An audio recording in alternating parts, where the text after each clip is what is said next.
જય હિન્દ વિદ્યાર્થી મિત્રો, ફરીથી તમારું હાર્દિક સ્વાગત છે. આજે આપણે ધોરણ 8 ની અંદર ગણિત વિષયની અંદર માપન પ્રકરણમાં સ્વાધ્યાય 9.1 ના પહેલા લેક્ચરમાં 1 થી 6 દાખલાનું ગણન કર્યું. આજે 7મા દાખલાથી 11મો દાખલો એટલે કે સ્વાધ્યાય પૂર્ણ કરશું. ફરીથી સૂત્ર યાદ આવી જાય એટલા માટે અહીંયા બંને સૂત્ર સાથે લખેલા છે. જો કોઈ ચતુષ્કોણ સમલંબ પ્રકારનો ચતુષ્કોણ હોય તો તેના ક્ષેત્રફળ માટેનું સૂત્ર થશે 1/2 ગુણ્યા ઊંચાઈ એટલે કે h ગુણ્યા સમાંતર બાજુઓનો સરવાળો એટલે કે a + b. કોઈ પણને a અને b કહી શકાય. સમબાજુ ચતુષ્કોણનું ક્ષેત્રફળ પૂછે તો બંને વિકર્ણોનો ગુણાકાર એટલે d1 ગુણ્યા d2 ભાગ્યા 2 અથવા 1/2 ગુણ્યા d1 ગુણ્યા d2. બરાબર? તો બે જ સૂત્ર આધારિત સમગ્ર સ્વાધ્યાય છે. તો ચાલો જોઈએ પહેલો 7મો દાખલો. કોઈ મકાનના ભોંયતળિયામાં સમબાજુ ચતુષ્કોણ આકારની 3000 લાદીઓ લગાડેલી છે. આ લાદીના વિકર્ણની લંબાઈ, બંને વિકર્ણોની લંબાઈ આપેલી છે. તો આપણે અહીંયા લાદીના વિકર્ણોની લંબાઈ, ચાલો બંને અલગ અલગ છે એટલે d1 અને d2 જે બંને આપેલી છે લખીએ. પહેલી છે 45 સેમી, બીજી છે 30 સેમી. હવે આ જે લાદી છે ઈ સમબાજુ ચતુષ્કોણ આકારની છે. તો સમબાજુ લાદીનું ક્ષેત્રફળ બરાબર d1 ગુણ્યા d2 ભાગ્યા 2. બંને સરખું જ થયું. 1/2 કરો અથવા બંનેના છેદમાં 2 વડે ભાગાકાર કરી દો. તો d1 કેટલું છે 45 ગુણ્યા d2 છે 30 ભાગ્યા 2. હવે આપણે જાણીએ છીએ કે 15 દુ 30 એટલે 2 કેન્સલ થયા. 45 ગુણ્યા 15 કરો. 15 પંચા 75 નો પાંચડો વધી આવી 7. 15 ચોક 60 અને બીજા 7 એટલે કે 67. 675 આજે જવાબ આવ્યો ઈ ચોરસ સેમી આવ્યો. શું આવ્યો? ચોરસ સેમી. કારણ કે બંને આપણને સેન્ટીમીટરમાં આપેલી હતી. હવે બરાબર સમજો કે દાખલામાં આગળની જે વાત છે એમાં ચોરસ મીટરનું વર્ણન છે. તો આનો અર્થ એવો જો આ શું મળ્યું આપણને સમબાજુ લાદીનું ક્ષેત્રફળ. પણ કેટલી લાદીનું? એક લાદીનું ક્ષેત્રફળ મળ્યું. આવી કેટલી લાદી છે? તો કે 3000 લાદીઓ છે. તો આપણે લખીએ કે એક લાદીનું ક્ષેત્રફળ બરાબર 675 ચોરસ સેમી અથવા સેમીનો સ્ક્વેર પણ કહેવાય.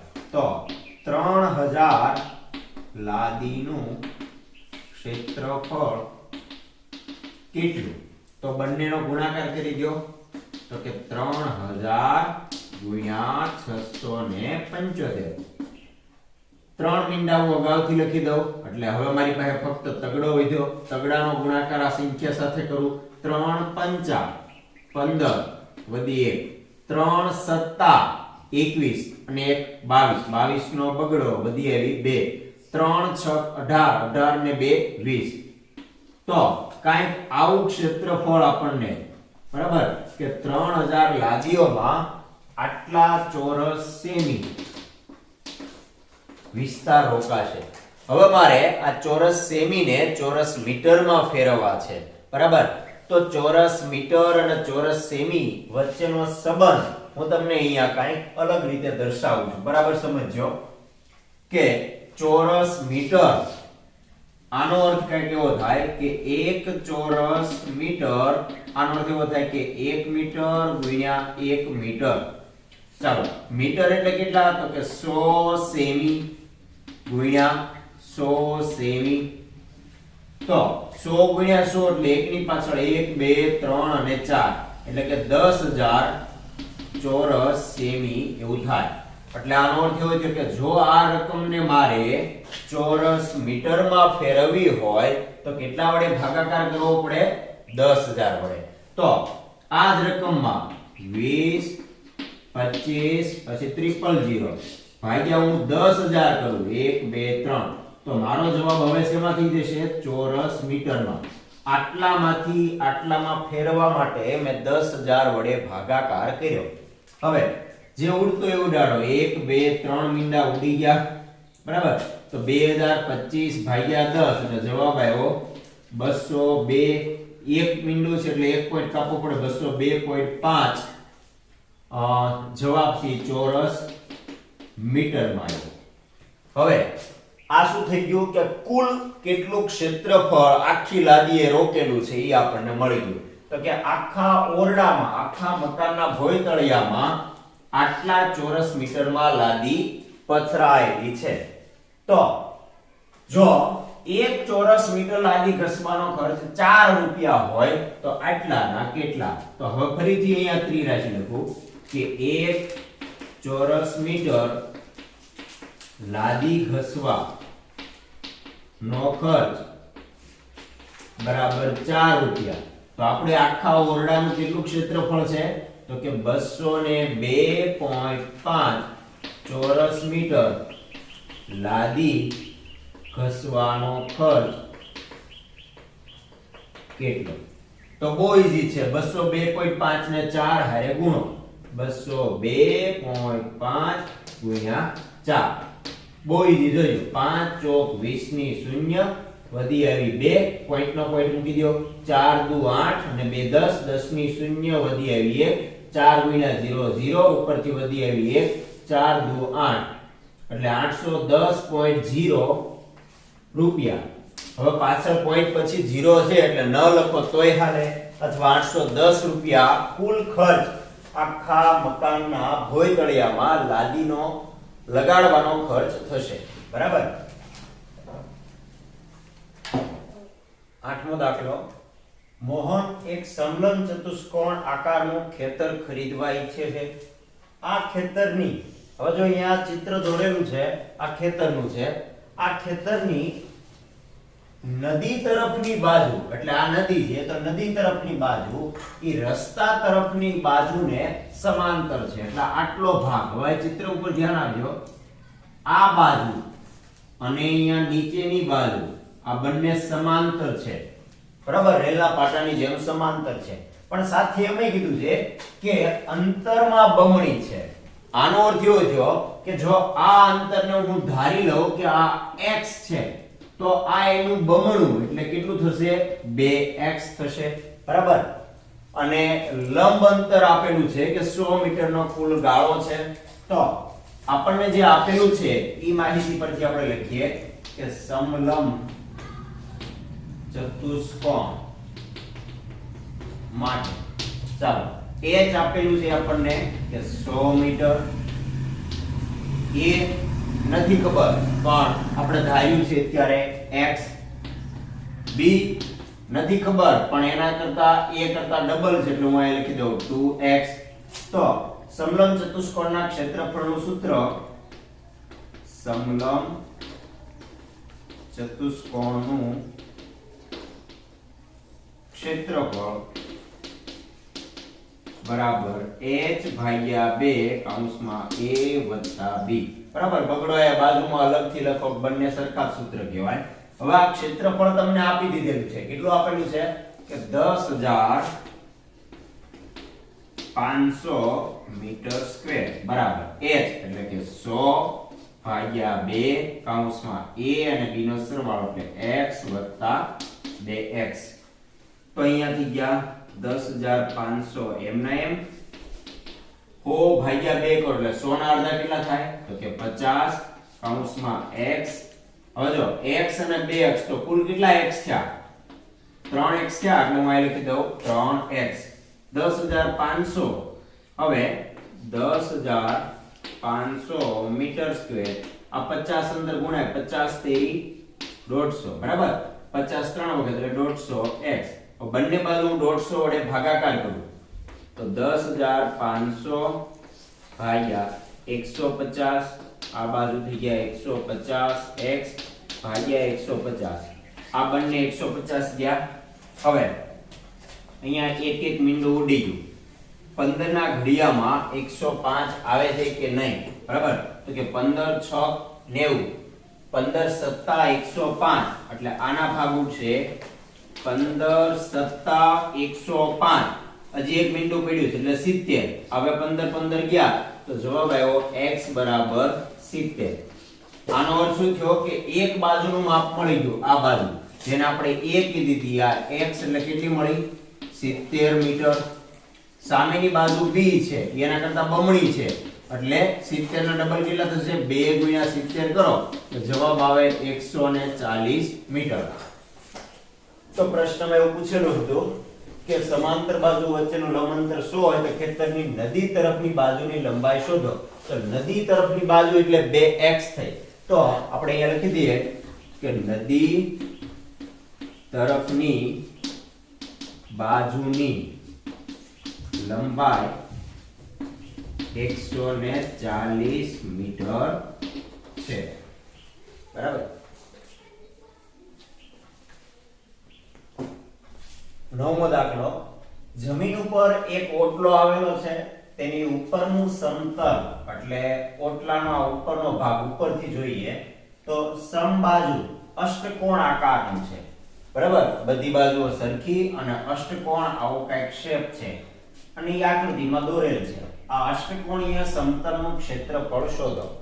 તો વિદ્યાર્થી મિત્રો, આ ચિત્રને જોતા તમને આવો ખ્યાલ આવે કે અહીંયા કાંઈ જેને હું આવી ગ્રીન લાઈન થી દર્શાવું છું, એક સમલંબ ચતુષ્કોણ અહીંયા બને છે, એવો ને એવો સમલંબ ચતુષ્કોણ નીચેના ભાગમાં બને છે અને બાકીનો જે ભાગ વધ્યો, બરાબર, આટલો ભાગ આ કયો આકાર બનાવે છે લંબચોરસ આકાર બનાવે છે.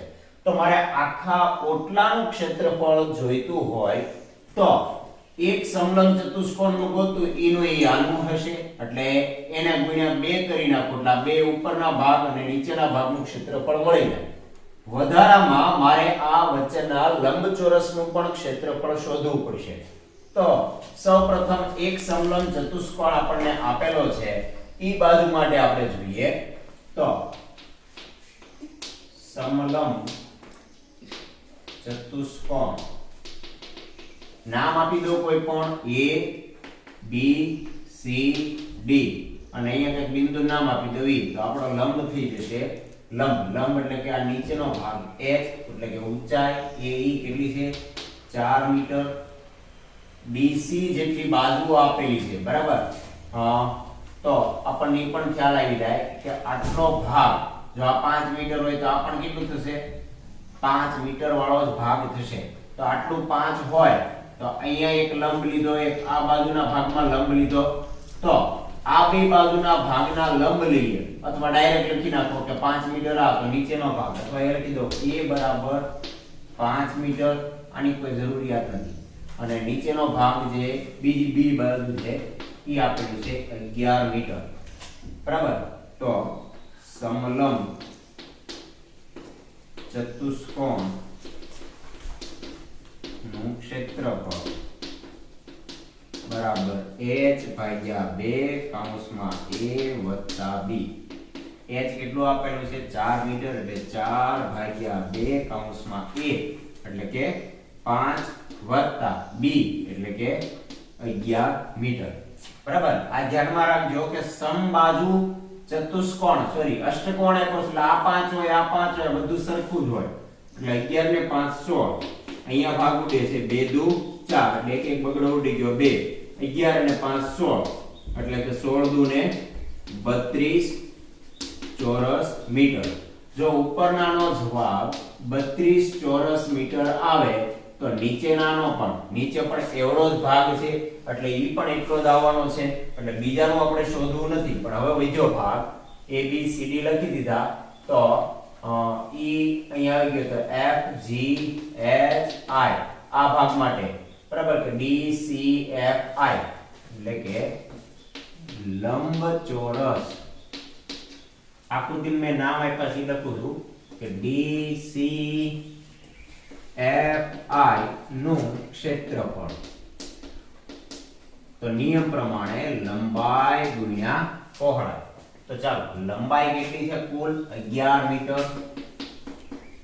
પહોળાઈ કેટલી છે તો કે 5 મીટર. તો 11 × 5 = 55 ચોરસ મીટર બરાબર। તો વચ્ચેના કટકાનું આપણને મળી ગયું 55, ઉપરનાનું મળ્યું 32, નીચેનાનું પણ મળ્યું 32। તો બધાયનો સરવાળો કરી નાખું તો અષ્ટકોણીય આકારનું ક્ષેત્રફળ મળી જાય। તો આ લખી દઉં સમતલીય અષ્ટકોણનું કુલ ક્ષેત્રફળ બરાબર બે વખત શું સમલંબ ચતુષ્કોણ ઉપર અને નીચે વાળો એટલે 2 ગુણ્યા સમલંબ ચતુષ્કોણનું ક્ષેત્રફળ બરાબર। ઘણી વખત શું કરે વિદ્યાર્થીઓ કે 2 વડે ગુણવાની બદલે પહેલા ઉપરના સમલંબનું ક્ષેત્રફળ વત્તા લંબચોરસનું વત્તા ફરીથી સમલંબનું આવું કરો તો પણ ચાલે બરાબર। અથવા 2 વડે ગુણી નાખો તો 2 વખત તમારે સરવાળો ન કરવો પડે વત્તા લંબચોરસનું ક્ષેત્રફળ। ચાલો તો 2 ગુણ્યા એકનું કેટલું મળ્યું 32 વત્તા લંબચોરસનું કેટલું મળ્યું 55 તો 32 દુ એટલે કે 32 વત્તા 32 જ કરો તો એટલે 64 વત્તા 55 તો 5 ને 4 9 6 ને 5 11 તો 119 ચોરસ મીટર કુલ આ જે ઓટલો છે બરાબર એનું ક્ષેત્રફળ થશે। 10મો દાખલો એક પંચકોણ આકારનો બગીચો આપેલો છે જે આકૃતિમાં દર્શાવેલ છે। હવે આકૃતિમાં પંચકોણ આકારમાં જુઓ આ બાજુનું માપ 15 આ બાજુનું 15 આ બાજુનું 15 જો કુલ ઊંચાઈ જોઈએ તો 30 એનો અર્થ એવો થયો કે આના વચ્ચેથી ભાગ પાડીએ તો આટલું માપ પણ આપણને 15 મળવાનું છે બરાબર। જ્યોતિએ કંઈક આ રીતે બે વિભાગ પાડેલા છે અને કવિતાએ કંઈક આ રીતે વિભાગ પાડેલા છે।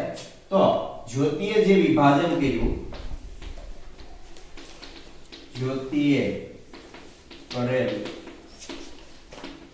વિભાજન મુજબ તો અહીંયા આપણે જોવાનું છે કે કુલ ઊંચાઈ હવે આ ભાગની અંદર જો કે અહીંયા બે સમલંબ ચતુષ્કોણ બને છે। કેટલા બને છે કુલ બે સમલંબ ચતુષ્કોણ બને છે। તો સમલંબ ચતુષ્કોણમાં આપણે મેળવવું પડે ઊંચાઈ। હવે ઊંચાઈ એટલે અહીંથી અહીં સુધીનું માપ કુલ માપ આપણને આપેલું છે 15 અને આટલો કટકો એનો અડધો થાય એટલે હું લખું છું 15/2 ભાગાકાર નથી કરવો એમને રહેવા દઈએ। હવે બે બાજુની વાત છે એક તો આટલો કટકો અને એક આખો કટકો। તો આટલા કટકાનું માપ તો આપણને આપેલું છે 15 મીટર એટલે a બરાબર લઉં છું 15 મીટર। આખા કટકાનું માપ પણ આપણને આપેલું છે 30 મીટર એટલે અહીંયા લખી દઉં છું b બરાબર 30 મીટર બરાબર। તો જ્યોતિએ જે વિભાજન કરેલું છે એ મુજબ દાખલો ગણીએ કે જ્યોતિ ના વિભાજન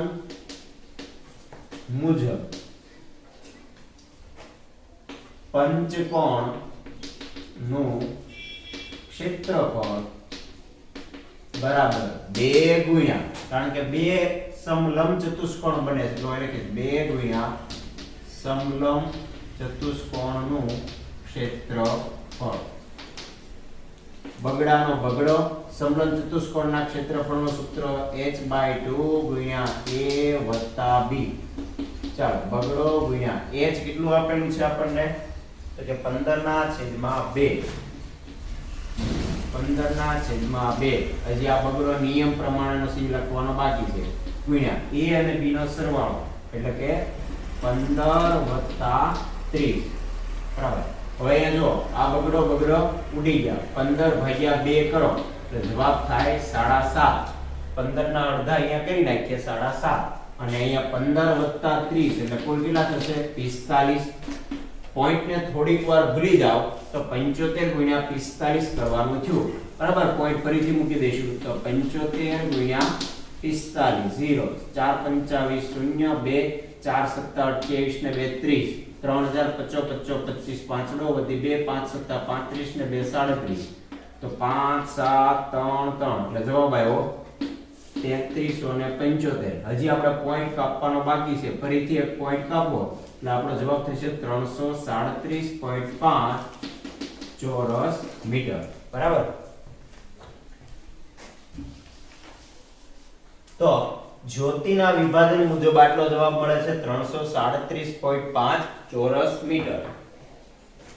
કવિતાએ કરેલા વિભાજન મુજબ, કવિતાના વિભાજન મુજબ શું થાય છે તો કે પંચકોણનું ક્ષેત્રફળ બરાબર ત્રિકોણ લીધેલો છે ને એટલે કે ત્રિકોણનું ક્ષેત્રફળ વત્તા, હવે આ આકૃતિ જોતા ખબર પડી જાય કે આ કયો આકાર છે, ચોરસ આકાર, તો આપણે લખીએ ચોરસનું ક્ષેત્રફળ. ચાલો, ત્રિકોણના ક્ષેત્રફળનું સૂત્ર છે 1/2 પાયો ગુણ્યા વેગ વત્તા ચોરસના ક્ષેત્રફળનું સૂત્ર છે લંબાઈ ગુણ્યા લંબાઈ.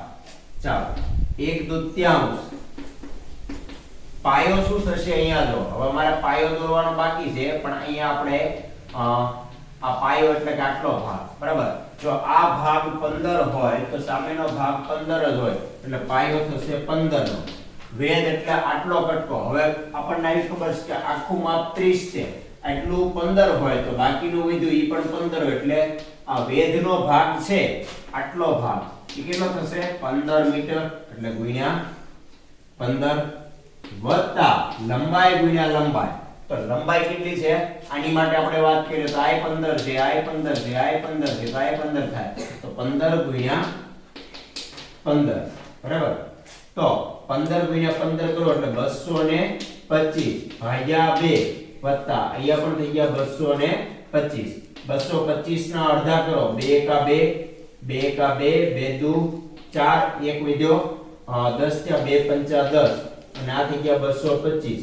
બંનેનો સરવાળો કરો તો 0.5 એમના એમ 5 અને 2 7, 2 ને 1 3, 2 ને 1 3 તો 337.5 ચોરસ મીટર જવાબ થાય. હવે રકમમાં આપણને કીધેલું છે એ પ્રમાણે કે બંનેના વિભાજનથી ક્ષેત્રફળ શોધો. તો ભલે ગમે રીતે ભાગ પાડે, ઊભા ભાગ પાડે કે આ રીતે ચોરસ અને ત્રિકોણ વાળા ભાગ પાડે, બંનેના ક્ષેત્રફળનો જવાબ કેવો આવે સરખો જ મળે છે બરાબર. છેલ્લો દાખલો, આકૃતિમાં બતાવેલ ફોટો ફ્રેમ ની બહારની ધારનું માપ 24/28 છે. 24 સેમી આ બાજુની લંબાઈ અને 28 બાજુ આની લંબાઈ છે અને અંદરની ધારનું માપ 16/20 છે એટલે લંબાઈ 16 છે અને પહોળાઈ વાળો ભાગ છે એ 20 આપેલું છે. તો ચારેય ટુકડાની જાડાઈ સમાન હોય તો ફ્રેમના પ્રત્યેક ટુકડાનું ક્ષેત્રફળ શોધો બરાબર. હવે જાડાઈ સમાન છે એમ કીધેલું છે બરાબર એટલે કે કંઈક આ ભાગ અને આ ભાગ એ બંનેના સમાન માપ થશે અને આ બાજુનો ભાગ અને આ બાજુનો ભાગ એ બંનેના સમાન માપ થશે બરાબર. તો આપણે ચિત્ર જોતા જ ખબર પડે કે અહીંયા કયો ચતુષ્કોણ બને છે, સમલંબ ચતુષ્કોણ બને છે બરાબર. તો પહેલા આને આપણે નામ આપી દઈએ ટુકડા નંબર 1. તો ટુકડા 1 બરાબર. આકાર કેવો છે, ટુકડો 1 નો આકાર છે સમલંબ ચતુષ્કોણ એટલે કે સમલંબ ચતુષ્કોણ માટે ઊંચાઈ જોઈ લો, એ બાજુ જોઈ લો અને બી બાજુ જોઈ લો. ઊંચાઈ કુલ કેટલી આપેલી છે આપણે પહેલા જોઈ લઈએ કે ટુકડો 1 આની અંદર આટલો ભાગ ઊંચાઈ વાળો છે બરાબર. તો કુલ માપ તમને આટલું 20 આપેલું છે બરાબર, ધ્યાન આપો. આટલું માપ 20 હોય, આખું 28 હોય તો 28 માંથી 20 કાઢો એટલે 8 વધે. કેટલું વધે? 8. તો આનો અર્થ એવો થયો કે આટલો ભાગ 4 નો હશે અને આ બાજુનો ભાગ પણ 4 નો હશે. જો આ ભાગને થોડોક આગળ લંબાવીએ તો આ કટકાનું માપ પણ આપણને કેટલું મળે?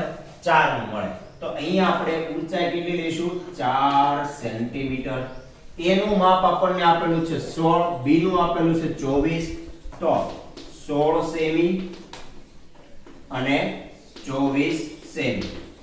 તો આ ચતુષ્કોણ માટેનું ક્ષેત્રફળ બરાબર h/2 કૌંસમાં a વત્તા b. ચાલો, h કેટલું આપણને મળ્યું? 4. તો કે 4/2 કૌંસમાં a અને b 16 વત્તા 24 બરાબર. તો અહીંયા ભાગ ઉડશે 2 દુ 4 એટલે કે વધ્યા 2 24 અને 16 20 ને 20 40 બરાબર એટલે 40 40 દુ 80 ચોરસ મીટર. હવે આપણને એવું ખબર છે કે ટુકડા 1 નું જે માપ છે ઈ જ ટુકડા આને નંબર આપી દો 2 આ ટુકડા નંબર 3 અને આ 4 તો 1 અને 3 નું સમાન થશે એટલે સાથે સાથે અથવા અહીંયા બાજુમાં દર્શાવી દઉં કે ટુકડા 1 અને ટુકડા 3 નું ક્ષેત્રફળ સમાન થશે. કેટલું થશે તો કે 80 મીટર સ્ક્વેર. પહેલા ટુકડાનું 80 મીટર સ્ક્વેર, બીજાનું પણ 80 ચોરસ મીટર છે એટલે આપણે લખીએ ચોરસ મીટર. સેમી ની અંદર છે એટલે સેમી માં લખશું ચોરસ સેમી. ખાસ એકમોમાં ધ્યાન રાખજો, સેન્ટીમીટર હોય તો આપણે સેન્ટીમીટર રાખશું. હવે ફરીથી આ બીજો અને ચોથો ટુકડો સમાન થવાનો છે તો એના માટે લખીએ કે ટુકડા 2 અહીંયા 1 અને 3 લખું તો એ જવાબ સરખો આવે એવી રીતે 2 અને 4 સમલંબ ચતુષ્કોણ માટે. ચાલો એની માટે આપણે H A અને B શોધીએ. બરાબર. હવે આ ચતુષ્કોણનો ભાગ તમે ગણો તો આટલું માપ હવે જોઈ લીધું કે આખું કુલ માપ 24 છે. આ છેડાનું આખાનું માપ 24 છે. એમાંથી આટલો ભાગ 16 છે તો 16 આટલો ભાગ આ પણ 16 હોય એટલે 24 માંથી 16 બાદ કરો 8 દુ 16 8 તેરી 24 એટલે કે 8 માપ વધ્યું તો આ બાજુનો કટકો 8 નો હોય 4 નો હોય અને આ બાજુનો પણ 4 નો એટલે 16 ને 4 20 ને 4 24 બરાબર. તો આ ભાગનું માપ હોય ઈ જ આ ભાગનું માપ હોય એટલે અહીંયા તમને h મળશે 4 સેમી. બરાબર. એ જ રીતે a અને b એ આપેલું જ છે કેટલું છે તો કે 20 અને b આપેલું છે 28 તો 20 સેમી 28 સેમી. તો એનું ક્ષેત્રફળ બરાબર h ભાગ્યા 2 a વત્તા b. h આપેલું છે 4 ભાગ્યા 2 a અને b 20 વત્તા 28 આ થઈ ગયું 2 દુ 4 એટલે 2 ગુણ્યા 20 અને 28 થઈ ગયા 48 48 દુ 96 ચોરસ સેમી. તો ફરીથી આપણે કહી શકીએ કે ટુકડા 1 અને 3 આવી ગયું તો કે 2 અને 4 નું ક્ષેત્રફળ સમાન થશે એટલે કેટલું છે 96 ચોરસ સેમી. તો ચારે ટુકડાનું ભેગું લખવું 80 ચોરસ સેમી, બીજા ટુકડાનું 96 ચોરસ સેમી, ત્રીજા ટુકડાનું 80 ચોરસ સેમી, ચોથા ટુકડાનું 96 ચોરસ સેમી. બરાબર. તો આ થઈ ગયો આપણો ફાઇનલ જવાબ. તો દાખલા મૂળભૂત એક અથવા બે સૂત્ર આધારિત હોય તો વિદ્યાર્થી મિત્રો તમે આવા દાખલા માટે સૂત્ર બરાબર પાકું કરી લ્યો અને આવા દાખલાની પ્રેક્ટિસ કરતા રહો. નેક્સ્ટ ટાઈમ મળશું ત્યારે આગળનો સ્વાધ્યાય કરશું. Thank you. જય હિન્દ.